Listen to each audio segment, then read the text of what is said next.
ہیں خدیجہ مرکز مہر وفا، مصطفیٰ کے گھر کا ہے نور و ضیا،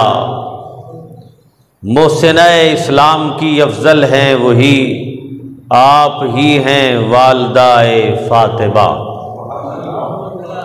حاضرین محترم، اللہ رب العزت کی ذات بابرکات کا شکر ہے اور اس کا احسان عظیم ہے کہ جس کی توفیق خاص اور اس کی مہربانی سے ہم سب رمضان المبارک کے اس دوسرے جمعۃ المبارک میں اللہ کے حضور جمع ہیں۔ اللہ رب العزت ہم سب کو اپنی رحمتوں سے مستفید ہونے کی توفیق عطا فرمائے اور یہ متبرک مبارک ہوائیں فضائیں، یہ اللہ کی بارگاہ کی عطائیں جو ہمارے لیے زندگی میں پھر سے اللہ کی بارگاہ میں نازل ہوئی ہیں، اللہ تعالی ہمیں ان کی قدر کرنے کی توفیق عطا فرمائے۔ حاضرین محترم، آج 10 رمضان المبارک ہے، تو 10 رمضان المبارک کی مناسبت سے حضرت ام المومنین حضرت سیدہ طیبہ طاہرہ سیدہ خدیجۃ الکبریٰ رضی اللہ تعالی عنہا کا آج وصال مبارک کا دن ہے، 10 رمضان المبارک۔ تو اس لحاظ سے میں نے سوچا کہ آج آپ کی بارگاہ اقدس میں ہدیہ تبریک پیش کیا جائے۔ حاضرین محترم، حضرت خدیجۃ الکبریٰ رضی اللہ تعالی عنہا کوئی معمولی ہستی نہیں، کوئی عام ہستی نہیں، بلکہ آپ رضی اللہ تعالی عنہا کو اللہ تبارک و تعالی نے وہ شان، وہ عزت، وہ احترام، وہ اکرام اور وہ عظمت عطا فرمائی کہ آپ کو زمانہ جہالت میں، جہاں پر ہر برائی اپنے عروج پر تھی اور ہر طرف جو ہے شیطان کی جو سوچ ہے، شیطان کی جو فکر ہے، وہ ہر گھر میں تقریباً جو ہے وہ پہنچ چکی تھی، ہر ذات اور نفس تک پہنچ چکی تھی۔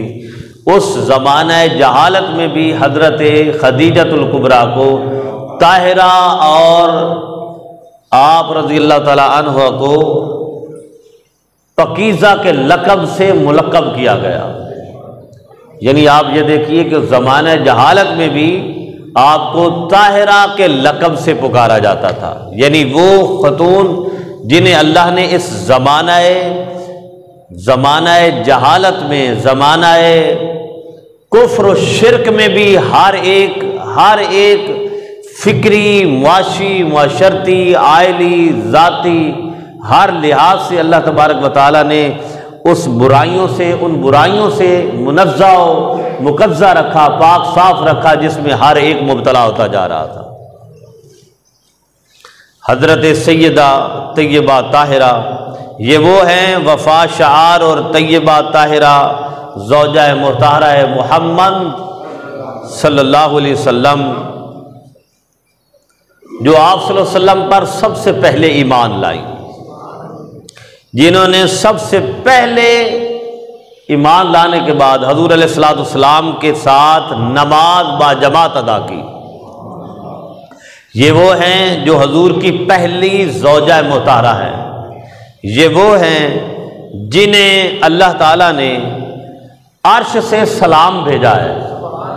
یہ وہ ہیں جنہیں حضور کے نکاح میں دینے کے لیے اللہ نے خواب میں بشارت عطا فرمائی، یہ وہ ہیں جنہیں ازواج مطہرات میں سب سے پہلے جنت کی بشارت حاصل ہوئی، یہ وہ زوجہ مطہرہ آقا دو جہاں سرور کائنات صلی اللہ علیہ وسلم ہیں کہ جنہیں اللہ نے اپنے حرم پاک کے بعد، مسجد حرام، حرم پاک کے بعد جن کے گھر کو سب سے پہلے قابل تکریم بنایا گیا، قابل تحریم بنایا گیا، اور یہ وہ ہیں جن کی قبر میں آقا صلی اللہ علیہ وسلم خود آپ کو قبر میں لٹانے کے لیے حضور خود اترے، حضرت خدیجۃ الکبریٰ رضی اللہ تعالیٰ عنہ۔ اور حضرت سیدہ خدیجۃ الکبریٰ وہ ہیں جو غار حرا میں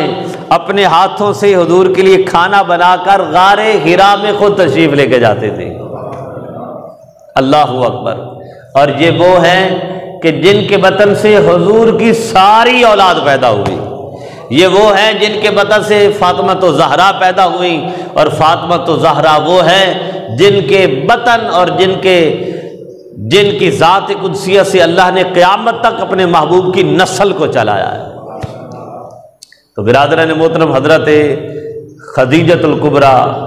حضرت خدیجۃ الکبریٰ طیبہ طاہرہ زاکیہ رضی اللہ تعالی عنہا کے بڑے فضائل ہیں،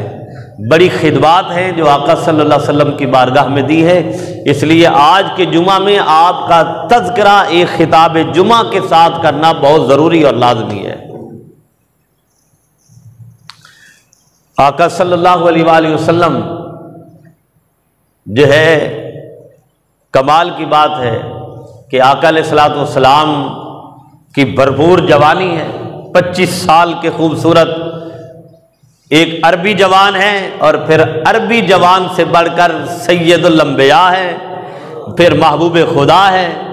پھر بنو ہاشم کے دولہ ہیں، پھر عرب کی زینت ہیں، پھر مکہ کی شان ہے۔ ہر نظر حضور کی طرف اٹھ رہی ہے کہ اس خوبرو نوجوان سے ہمارا نکاح ہو جائے، اللہ اکبر، ہمارا نکاح ہو جائے۔ لیکن کمال کی بات ہے کہ حضرت سیدہ خدیجۃ الکبریٰ رضی اللہ تعالی عنہا لیٹی ہیں اور خواب میں کیا دیکھتی ہیں کہ آسمان سے سورج ٹوٹا ہے اور آپ کی گود میں آ کے گرا ہے، آپ کا سارا گھر روشن و منور ہو جاتا ہے، روشن و منور ہو جاتا ہے۔ آپ اپنے چچا زاد بھائی اس وقت کے عیسائی عالم راہب ورقہ بن نوفل کے پاس تشریف لے جاتی ہیں کہ اے چچا زاد بھائی، میں نے یہ خواب دیکھا ہے۔ تو ابھی تو 15 سال بعد حضور علیہ الصلوۃ والسلام نے اعلان نبوت فرمانا تھا۔ تو ورقہ بن نوفل حضرت خدیجۃ الکبریٰ رضی اللہ تعالیٰ عنہا کو بشارت دیتے ہیں کہ اے میری بہن تمہیں مبارک ہو، وہ نبی آخر الزمان جس کے ماتھے کا جومر اللہ نے نبوت کی سرتاجی عطا فرمائی ہے، جس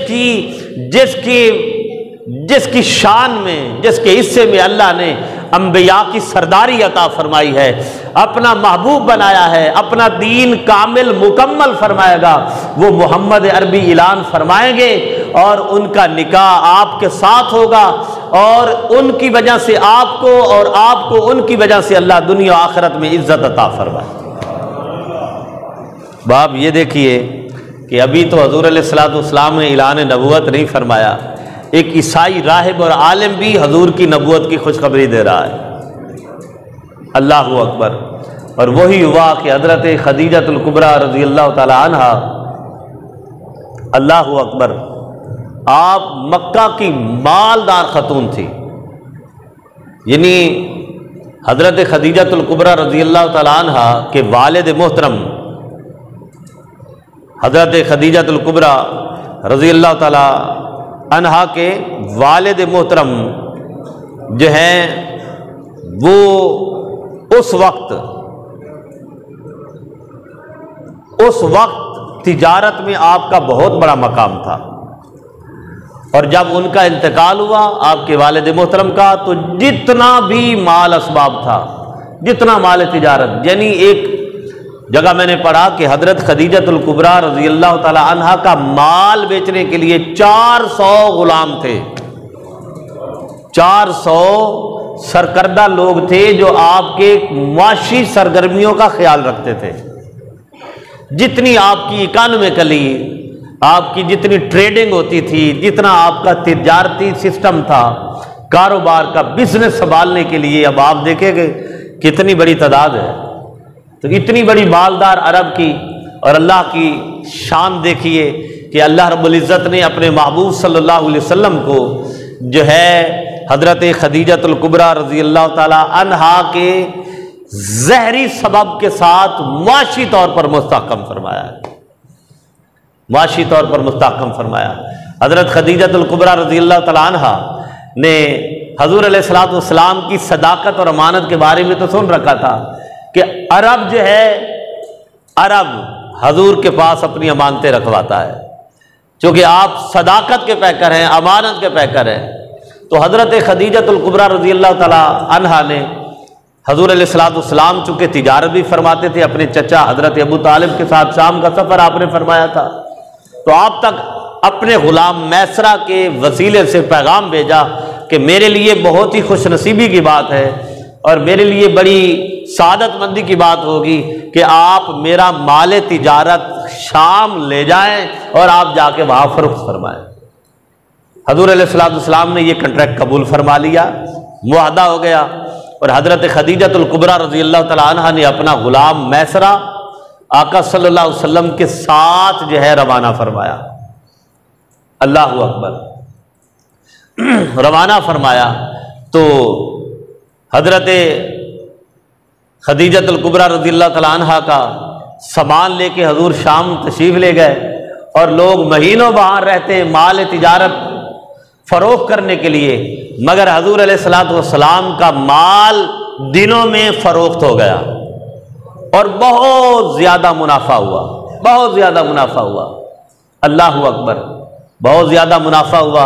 آقا علیہ الصلوۃ والسلام اب جو ہے یہ مال فروخت کرنے کے بعد اب واپس آ رہے ہیں، تو منظر کیا ہے؟ میسرہ غلام حضرت خدیجۃ الکبریٰ رضی اللہ تعالی عنہا کا کہتا ہے کہ راستے میں ایک عیسائی راہب تھا جو کہ حضرت عیسیٰ علیہ السلام کے دین پر تھا، اور بڑا اس وقت عرب میں عیسائی مذہب میں اس کا مقام تھا، جس کا نام تھا نستورہ، آپ نے نام سنا ہوگا، راہب نستورہ۔ تو وہ کیا کرتا تھا؟ اس کا اکثر معمول یہ تھا کہ یہ جو تجارتی گزرگاہ تھی نا عرب کی، اس پر وہ گرجا تھا، تو جتنے تجارتی قافلے آتے اکثر وہاں پر ٹھہرا کرتے تھے۔ اب کوئی یہ بھی کویسچن کر سکتا ہے کہ حضور علیہ الصلوۃ والسلام نے وہی قیام فرمانا تھا، تو اس کی وجہ یہ تھی کہ تجارتی قافلے جتنے جاتے تھے وہاں پر ٹھہرتے تھے، اور وہ راہب جو ہے ان تجارتی قافلوں کو کی میزبانی کرتا، ان کی رہائش کا بندوبست کرتا، ان کے کھانے کا بندوبست کرتا۔ تو آقا صلی اللہ علیہ وآلہ وسلم کو بھی جب اس نے دیکھا آتے ہوئے، تو حضور علیہ الصلوۃ والسلام کو دیکھا کہ نستورہ راہب دیکھتا ہے کہ اللہ اکبر، آقا علیہ الصلوۃ والسلام جس سواری پر سوار ہیں اونٹ پر، اللہ اکبر، اس سواری کو دو فرشتوں نے اپنے پروں سے سایہ دار بنایا ہوا ہے۔ ایک منظر تو اس نے یہ دیکھا، اور دوسرا منظر یہ دیکھا کہ آقا علیہ الصلوۃ والسلام ایک درخت کے نیچے بیٹھے، جس درخت پر شاخ تو کیا، پتا تو کیا، ایک شاخ تک بھی نہیں تھی، صرف ٹہنے تھے۔ جب آقا علیہ الصلوۃ والسلام اس درخت کے نیچے آرام فرما ہوئے، تو وہ درخت ایسے سرسبز شاداب ہوا کہ جیسے وہ صدیوں سے وہ اس پر خزاں ہی نہیں آئی تھی، سال ہر سال سے اس پر خزاں ہی نہیں آئی تھی۔ جب یہ دو شانیں حضور کی اس نے دیکھی تو میسرہ کو بلایا اور اس نے کہا کہ یہ شخص کون ہے؟ تو میسرہ نے تعارف کرایا کہ یہ محمد ہیں صلی اللہ علیہ وسلم، محمد بن عبداللہ، اور یہ بنو ہاشم سے ہیں، بنو ہاشم سے ہیں اور ابو طالب کے بھتیجے ہیں۔ تو میسرہ نے کہا کہ تمہیں مبارک ہو، یہ تو نبی آخر الزمان محمد مصطفیٰ صلی اللہ علیہ وسلم ہے، کیونکہ اس شخص اس درخت کی فضیلت یہ ہے کہ اس درخت کے نیچے جب بھی کوئی نبی آرام فرما ہوا ہے، یہ اسی وقت ہی ہرا بھرا ہوا ہے، اسی وقت ہی ہرا بھرا ہوا ہے۔ اور ہماری کتاب میں لکھا ہے کہ جو نبی آخر الزمان ہوں گے وہ اس درخت کے نیچے آ کے آرام فرما ہوں گے۔ اللہ اکبر۔ میسرہ نے تو پہلے بھی بڑی علامتیں دیکھی تھیں حضور علیہ الصلوۃ والسلام کی، اور جب واپس آقا علیہ الصلوۃ والسلام تشریف لے گئے تو میسرہ نے حضور کی ساری شانیں سفر تجارت کی، سفر کی، حضرت خدیجۃ الکبریٰ رضی اللہ تعالیٰ عنہا کو بیان کر دی۔ حضرت خدیجہ الکبریٰ رضی اللہ تعالیٰ عنہ فرماتی ہیں کہ میں اپنے گھر پر بالکونی میں کھڑی ہوں اور میں دیکھ رہی ہوں کہ آقا علیہ الصلوۃ والسلام تشریف لا رہے ہیں، میں اپنی سہیلیوں کے ساتھ کھڑی ہوں اور میں نے دیکھا کہ آقا علیہ الصلوۃ والسلام کے سر پر 2 فرشتوں نے اپنے پروں سے سایہ کیا ہوا ہے۔ اللہ اکبر۔ میں حضور کی شان کی پہلے بھی قائل تھی اور خواب میں بھی مجھے حضور کے ساتھ جو ہے نکاح کرنے کا اندیا دے دیا گیا تھا، تو جو ہی حضور واپس تشریف لے آئے، جو ہمارا آپس میں کنٹریکٹ تھا، میں نے آقا علیہ الصلوۃ والسلام کے ساتھ جتنا بھی وہ معاہدہ تھا اس کے ساتھ لین دین کیا، اور لین دین کرنے کے بعد حضور علیہ الصلوۃ والسلام کی بارگاہ میں نے پیغام نکاح بھیج دیا۔ پیغام نکاح کن کو بھیجا؟ حضرت ابو طالب کو، چونکہ حضور علیہ الصلوۃ والسلام کی کفالت پرورش ساری حضرت ابو طالب نے فرمائی۔ حضرت ابو طالب نے قبول فرما لیا، اور اللہ اکبر، یہ کتنا خوبصورت نکاح ہے، رشتہ ازدواج ہے کہ جو حضرت خدیجہ الکبریٰ رضی اللہ تعالیٰ عنہا کے ساتھ کیا جا رہا ہے، اور حضرت خدیجہ الکبریٰ رضی اللہ تعالیٰ عنہا کے ساتھ آقا صلی اللہ علیہ وسلم کا نکاح ہو رہا ہے۔ اب آپ دیکھیے کہ ابھی تو 15 سال بعد حضور نے اعلان نبوت فرمایا، ابھی تو شرعی احکام نہیں آئے، رب ذوالجلال کا قرآن نازل نہیں ہوا، کیسے ہوا، کس طرح ہوا؟ وہ دین ابراہیمی علیہ السلام کے مطابق سارے معاملات نپٹائے گئے، دین ابراہیمی۔ تو خطبہ نکاح حضرت ابو طالب نے بھی پڑھا، ورقہ بن نوفل نے بھی پڑھا۔ خطبہ نکاح حمد و ثنا کے ساتھ، اللہ کے ذکر کے ساتھ، اللہ تعالیٰ کی تسبیح کے ساتھ حضور علیہ الصلوۃ والسلام کا نکاح ہوا، اور حق مار 20 اونٹ مقرر کیا گیا۔ کتنا؟ 20 اونٹ جو ہے حق مار مقرر کیا گیا، جو کہ 500 درہم کے برابر ایک روایت میں آیا۔ 500 دراہم، درہم، ان کی مالیت 20 اونٹ کے برابر تھی، جو حضور علیہ الصلوۃ والسلام کے حق مار میں مقرر فرمایا گیا۔ خطبہ نکاح ہوا، اس کے بعد دعا ہوئی، اور آقا علیہ الصلوۃ والسلام حضرت خدیجہ الکبریٰ رضی اللہ تعالیٰ عنہا کے ساتھ رشتہ ازدواج منسلک ہو گئے۔ جو کچھ حضرت خدیجہ الکبریٰ کے پاس تھا، کہا یا رسول اللہ آج خدیجہ بھی آپ کی اور میرا سارا کچھ آپ کی ذات پر نثار، قربان جائے۔ اس لیے آقا علیہ الصلوۃ والسلام فرماتے تھے کہ خدیجہ الکبریٰ رضی اللہ تعالیٰ عنہا، پھر جب آقا علیہ الصلوۃ والسلام نے اعلان نبوت فرمایا، اعلان نبوت سے پہلے حضور علیہ الصلوۃ والسلام غار حرا پر جو ہے اللہ کی بارگاہ میں خلوت نشینی کے لیے تشریف لے جاتے تھے۔ اب ماشاءاللہ حج عمرہ کرنے والوں نے، اللہ نے جن کو توفیق دی، وہ غار حرا پہ بھی گئے، مجھے بھی اللہ تعالیٰ نے توفیق عطا فرمائی۔ اور غار حرا جو ہے وہ تقریباً 2500 فٹ بلند ہے۔ دیکھیں نا آپ، ہم اگر میدانی علاقے میں چلیں تو ہم بے شک 5 کلومیٹر بھی چلتے رہیں تو تھکاوٹ نہیں ہوتی۔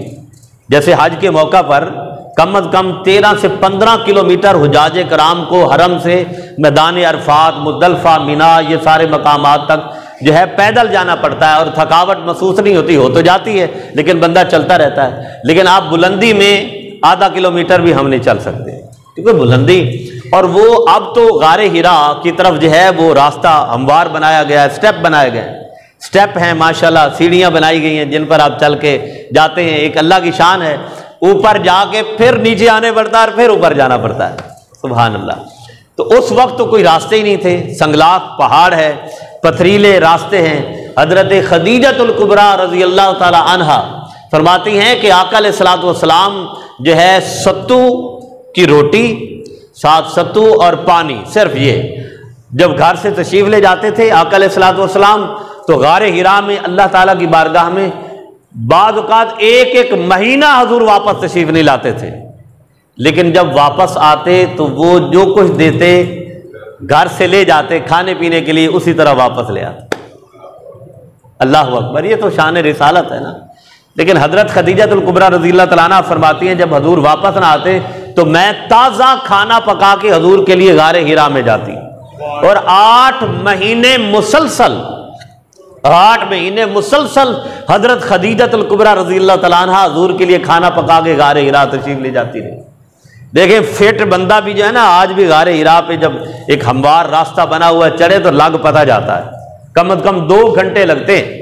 2 گھنٹے لگتے ہیں. اللہ نے مجھے سعادت دی, آپ میں سے کئیوں کو سعادت دی ہوگی. وہاں بھی میں نے غار حرا میں بھی 2 نفل پڑھے, غار ثور میں بھی جہاں آقا صلی اللہ علیہ وسلم کے قدم لگے ہیں وہاں ہمارے جو ہے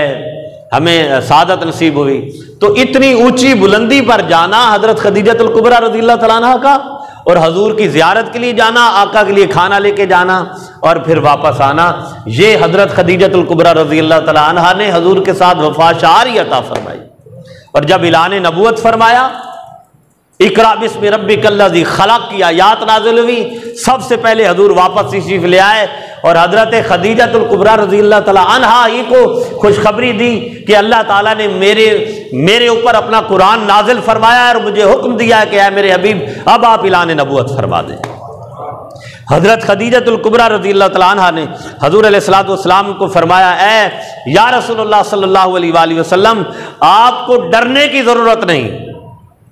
چونکہ دیکھیے نا, ایک وہ ماحول جہاں لوگ 360 بتوں کی پوجا کرتے ہیں, لوگوں نے اپنے ہاتھوں سے خانہ کعبہ کے اندر بت بنا کے رکھے ہیں, یہ ہمیں اولاد دیتا ہے, یہ ہمیں کپڑے دیتا ہے, یہ ہمیں بارش دیتا ہے, یہ ہمیں موت دیتا ہے, یہ ہمیں زندگی دیتا ہے, یہ ہمیں خوشی دیتا ہے, یہ ہمیں غم دیتا ہے. لوگوں نے انتہا کر رکھی تھی. اس میں اکیلے تنہا جب ہادی دو جہاں سرور کائنات رب کی توحید کا جھنڈا بلند کرتے ہیں, رب کا نام بلند کرتے ہیں, تو اس وقت خدیجۃ الکبریٰ کہتی ہیں یا رسول اللہ آپ کو گھبرانے کی ضرورت نہیں, خدیجہ بھی آپ کے ساتھ ہے.